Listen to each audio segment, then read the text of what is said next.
दुबईत झालेल्या आशिया कप 2025 मध्ये भारत आणि पाकिस्तान यांच्यात काल अंतिम सामना झाला। या सामन्यात भारताने पाकिस्तानवर 5 विकेट्सने दणदणीत विजय मिळवला आणि यामुळे भारताने आतापर्यंत 9व्या वेळा आशिया कप जिंकलाय। मात्र हा सामना फक्त विजयाचा नव्हता, तर भारताने मैदानावर आपलं वर्चस्व सुद्धा ठसवलंय। भारताने पाकिस्तानला केवळ एकदा नाही तर सलग 3 वेळा पराभूत केला आणि जिथे शक्य झालं तिथे स्पष्टपणे आक्रमकता दाखवली। फक्त अंतिम सामनाच नव्हे तर साखळी फेरीतही भारतीय संघाने आक्रमक खेळ ठेवला आणि पाकिस्तानला त्यांच्या लायकीप्रमाणे सामना खेळायला भाग पाडलं। या सर्व प्रयत्नांमुळे पाकिस्तानच्या खेळाडूंच्या मनस्थितीत तणाव निर्माण झालाय। सामन्यानंतर त्यांनी रडगाणं सुरू केलं, आयसीसीकडे तक्रारी केल्या, सामनाधिकारी अँड्री पायक्रॉफ्ट यांना हटवण्याची मागणी केली आणि यूएई विरुद्ध सामना खेळणार नसल्याचा इशारा दिला। मात्र या सर्व गोष्टींचा काही परिणाम झाला नाही। अखेरीस पाकिस्तानला मैदानावर आपली मान खाली करून खेळावंच लागलं आणि भारताने आपल्या आक्रमक खेळाने अंतिम सामन्यातही विजय मिळवला। आता या सामन्यात नक्की काय काय वाद घडले जाणून घेऊया या व्हिडिओच्या माध्यमातून। पहिली सुरुवात झाली ती टॉस दरम्यान। भारत पाकिस्तान आशिया चषक फायनलच्या नाणेफेकी दरम्यान वेगळंच दृश्य दिसलं होतं। भारतीय संघाच्या कर्णधाराची मुलाखत घ्यायला रवी शास्त्री होते, तर पाकिस्तानच्या कर्णधाराची मुलाखत घ्यायला वकार युनुस नाणेफेकीसाठी आले होते। या घटनेने सगळ्यांचे लक्ष वेधलं। नाणेफेकीनंतर सामना सुरू होण्यापूर्वी दोन्ही संघ राष्ट्रगीतासाठी मैदानावर उतरतात। या दरम्यान पाकिस्तान संघाचे राष्ट्रगीत आधी झालं, यानंतर भारताचं राष्ट्रगीत घेण्यात आलं। पाकिस्तानचं राष्ट्रगीत झाल्यानंतर पाकिस्तानच्या हॅरिस रॉफ आणि शाहीन आफ्रिदी यांनी भारताच्या राष्ट्रगीताचा अपमान केला। भारताचं राष्ट्रगीत सुरू असताना शाहीन आफ्रिदी एक पाय पुढे ठेवून ऐटीत उभा होता, तर हातांबरोबर काहीतरी करत बाजूशाशी गप्पा मारत होता। तर हॅरिस रॉफ कमरेवर हात ठेवून जणू काही कधी एकदा संपतंय या आवेशात उभा होता। सूर्यकुमार यादव अंतिम सामन्यापूर्वी पाकिस्तानच्या कर्णधाराबरोबर ट्रॉफीसह फोटोशूटसाठी सुद्धा गेला नाही, याची देखील मोठी चर्चा झाली होती। पाकिस्तानच्या कर्णधाराने एकट्याने ट्रॉफीसह फोटोशूट केल्याचा फोटो व्हायरल होतोय।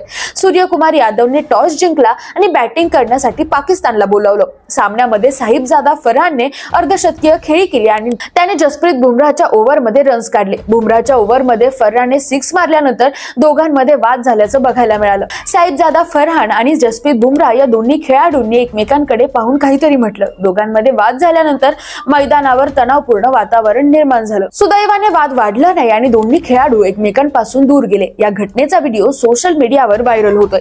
त्यानंतर पाकिस्तानच्या डावात हॅरिस रॉफला आउट केल्यावर जसप्रीत बुमराहने केलेल्या कृतीचे चर्चेचा विषय ठरली आहे। फरहान आणि जमान या जोडीने पहिल्या विकेटसाठी 84 रन केले होते। फरहान 57 धावांवर बाद झाल्यावर सेम अयूबच्या साथीने जमानने डाव पुढे नेला। जमान 46 तर अयूब 14 धावांवर आउट झाला। त्यानंतर मात्र पाकिस्तानची घसरगुंडी उडाली। 18व्या ओव्हरमध्ये जसप्रीत बुमराह गोलंदाजीला आला, त्यावेळी हॅरिस रॉफ फलंदाजी करत होता। ओव्हरच्या 5व्या बॉलवर बुमराहने रॉफला आउट केलं। त्याला क्लीन बोल्ड केल्यानंतर बुमराहने हाताने मिसाईल पडल्यासारखा इशारा केला होता। पुढे जसप्रीत बुमराहने विकेट घेतल्यानंतर पाकिस्तानच्या संघाला अचूक उत्तर दिलं। हॅरिस रॉफने भारताविरुद्धच्या सुपर 4 सामन्यात सीमारेषेवर उभे असताना भारतीय चाहत्यांकडे पाहून हातवारे केलं होतं। त्याने हाताने एक मिसाईल वर जाऊन फुटत असल्याचा किंवा खाली कोसळत असल्याचा हावभाव केला। अगदी तोच मुद्दा हेरून काल बुमराहने हॅरिस रॉफला बाद केल्यावर तसाच इशारा केला। यानंतर फायनलमध्ये पाकिस्तानी बॅट्समन जणू रूम मध्ये परतण्याची रांग लावून खेळत होते। 113 रनवर दुसरी विकेट गमावल्यानंतर पुढील 6 बॅट्समन फक्त 21 रनवर आउट झाले। या सामन्यात सूर्यकुमार यादव आणि पाकिस्तानी कर्णधार सलमान अली आगा यांच्यातही वाद झाला। सूर्यकुमारने या वादाबाबत तक्रार अंपायरकडे केली आणि थर्ड अंपायरकडे दाद मागण्यास भाग पाडलं। त्यानंतर राऊतच्या एका ओव्हरमध्ये त्याने दुबेला फुलटॉस चेंडू दिला आणि दुबेने त्यावर षटकार मारला। भलेही दुबे त्या ओव्हरमध्ये सामना संपवू शकला नाही, तरी भारताने मॅच त्या ओव्हरमध्ये जिंकली असं म्हणायला हरकत नाही। या ओव्हरमध्ये पाकिस्तानचा कोच वारंवार रॉफला हातवारे करत बॉल स्टंपच्या बाहेर टाकण्यास सांगत होता। यानंतर तिलक वर्माने 50 काढली आणि शानदार खेळी केली। त्याने संजू सॅमसन आणि शिवम दुबेसह महत्त्वाच्या भागीदाऱ्या रचून सामना भारताच्या बाजूने वळवला।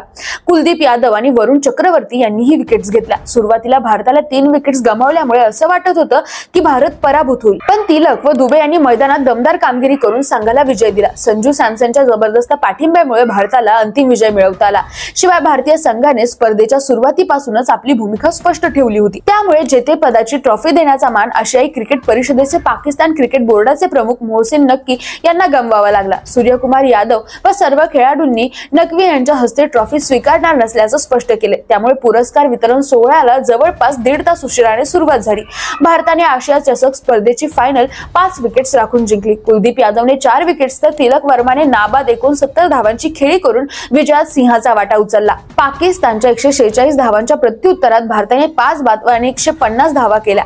त्यानंतर पुरस्कार वितरण सोहळ्यात बरीच नाटकं बघायला मिळाली. पाकिस्तानी खेळाडू बराच वेळ ड्रेसिंग रूम मध्ये उभे राहिले आणि ते बाहेर येतच नव्हते. मोहसिन नक्वी पुरस्कार वितरण सोहळ्याच्या ठिकाणी त्यांची वाट बघत होते. टीम इंडियाचे खेळाडू तिथे होते. बराच वेळ झाल्यानंतर कर्णधार सलमान आगा, मुख्य प्रशिक्षक माईक हेसन व संघ व्यवस्थापक आले. त्यानंतर हळूहळू पाकिस्तानचे खेळाडू सुद्धा सोहळ्याला आले, परंतु त्यांना चाहत्यांच्या रोषाचा सामना करावा लागला. पाकिस्तानी खेळाडूंना उपविजेते पदाचे पदक मोहसिन नक्की यांच्या हस्ते दिले गेले. एक खेळाडू व्यासपीठावर येत होते. हॅरी श्रॉफ आल्यावर तर चाहत्यांनी त्याच्यावर प्रचंड टीका केली. ही पाकिस्तानी खेळाडूंसाठी अत्यंत लाजिरवाणी गोष्ट ठरली आहे. मोहसिन नक्वी काय कोणत्याच पाकिस्तानीकडून ट्रॉफी स्वीकारणार नसल्याचं भारताने स्पष्ट केलं आणि ट्रॉफी शिवाय प्रेझेंटेशन सोहळा गुंडाळला गेला. आता या सगळ्या प्रकारावर तुमचं काय मत आहे? कमेंट करून नक्की सांगा आणि सोबतच मराठी मंडळीला सबस्क्राईब करायला विसरू नका. धन्यवाद.